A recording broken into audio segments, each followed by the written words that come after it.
The State of the Nation address debate will continue at the Cape Town City Hall this afternoon. Yesterday, opposition parties gunned for President Cyril Ramaphosa, with the Democratic Alliance describing his tenure as quote-unquote disastrous. The Democratic Alliance also criticizing his plans to tackle the worsening energy crisis. The MPs raising concerns about the increase in unemployment, crime and murders, amongst other crises that plague South Africa right now. Well, let's talk to political analyst now, and that's Verashni Pillay. Verashni, good morning to you. I want to kick us off with this quick exchange first. This is Begicele debating, or should we say having an exchange with the EFF Secretary General, Marshall Dlamini, and I'd like us to pick up on the back of it. Let's just take a listen first. Wednesday, before the SONA, I had a long meeting with the Deputy Secretary of the EFF in my house. A very long meeting with him. He was there to urge me and beg me to confirm that I have said IFP will kill him. And when I refused, he promised me that life is going to be difficult for me. He's the one who called me, not the other way around. And his call was very clear. SG. I've detected political intolerance in KZN that is going to lead to killings. Honorable member. My question to him was that does it involve me? And his answer was yes. And he proposed that let us meet in Cape Town on Wednesday. Honorable so member. Instead of IFP, he must not use my name. He is a coward. Instead of IFP, Honorable member. Not the other way around.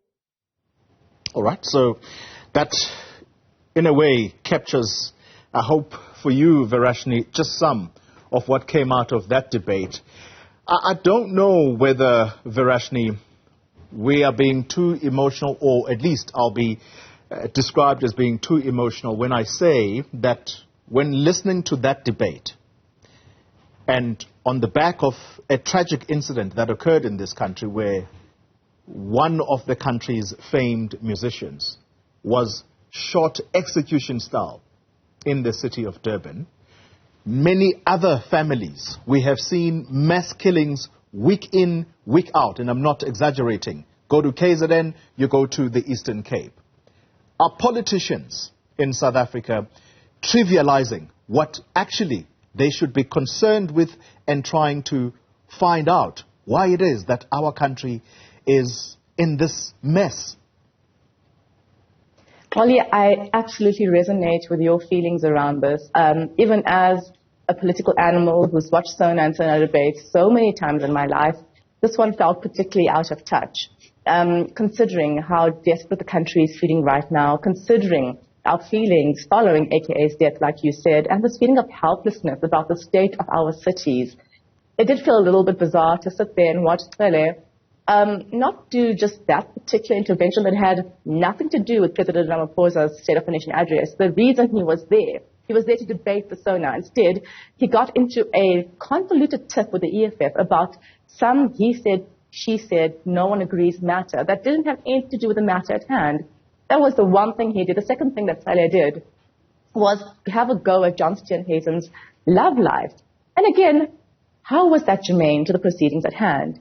Julius Malema had to stand up and call him to order, one of the few orders from that party that made sense. So it did feel as though, coming from a police minister, to have such strange asides when we were in a nation in crisis did feel particularly jarring. Yeah.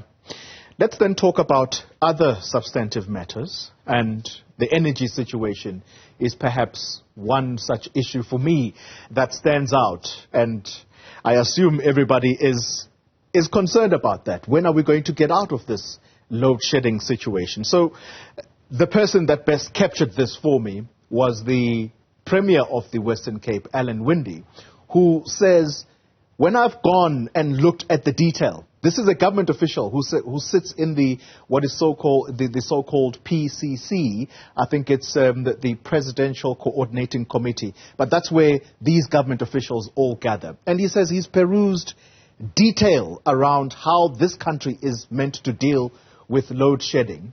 And I'm sorry to say, his whole analysis after what he says is that, quote unquote, I've looked at it and it's rubbish.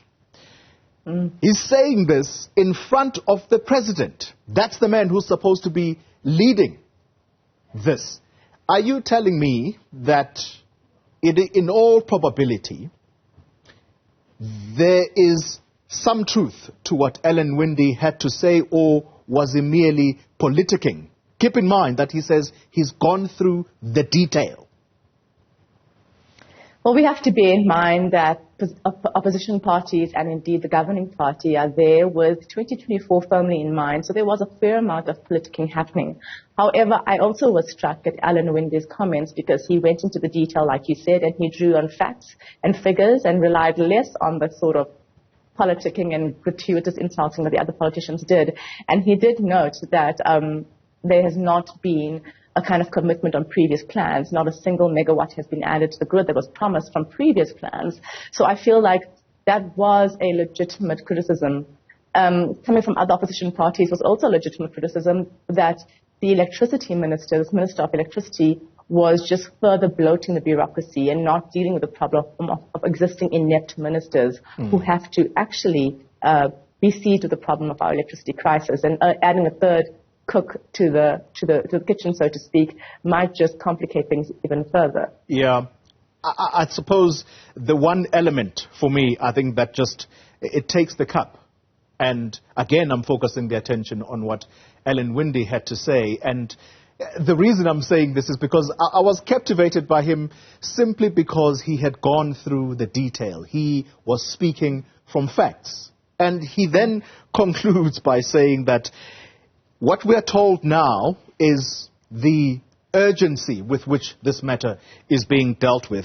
Firstly, it's a little too late in the day. But what concerns him further is that 5 days after the State of the Nation address has been announced, 5 days after the state of disaster has been declared, where are the regulations? Can you fault him if he says this government is not serious? You absolutely cannot fault Alan Winde, especially as he is someone who is running a province that has managed to, have its people be on one load shedding level lower than the rest of us for various reasons. But the fact is that there is a sense of urgency there. And with Alan Winde coming forward and going into the details like he did, it kind of shows up Ramaphosa's prevaricating. We know this about Ramaphosa. We know he's great at plans, he's great at announcements, at reassuring us, at bringing people together. The execution and the urgency, not so great. And we're beginning to see that cost not just his presidency, but cost us as a nation. So declaring a state of disaster almost seems like lip service at this point when we've yet to see what that actually means. Same with the cabinet reshuffle. How many times has his spokespeople told us to be patient? Why do we have to be patient? We're citizens of this country who pay taxes.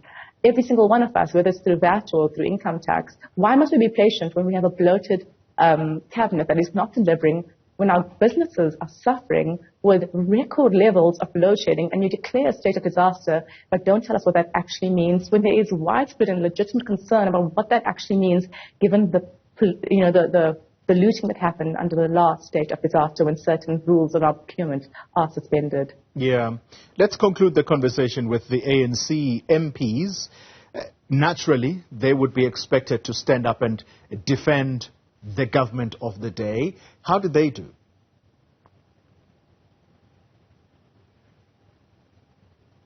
I'm sorry about that. I can't help but feel that so many of the MPs totally understood that a cabinet reshuffle was coming up soon. Yeah. And they were working really hard to keep their jobs, right? Yeah. And you saw them saying some ludicrous and outrageous things. And, Stella Ndebeni talking about how impressed she was with this government. And she's not just saying that because it's her government. And it just felt, you see this every year. it's supposed to be the most sycophantic part of the ministers' kind of actions or the MPs' actions in Parliament. They're there before their boss. But there is a very firm understanding, I think, at the forefront of all of their minds that not only is there cabinet reshuffle pending, but the national elections next year. So you also saw them going in hard against the DA's government in other parts of the country, particularly in the metros, particularly with SONA mayor recently resigning and Popolate being forced out. So going in hard on kind of the crumbling states of the cities, and, scoring some political points, I guess they hope, ahead of the 2024 election. Yeah, Verashni Pillay, let's leave the conversation there. Thank you very much for your analysis of day one of the State of the Nation debate. She is one of our country's most experienced journalists.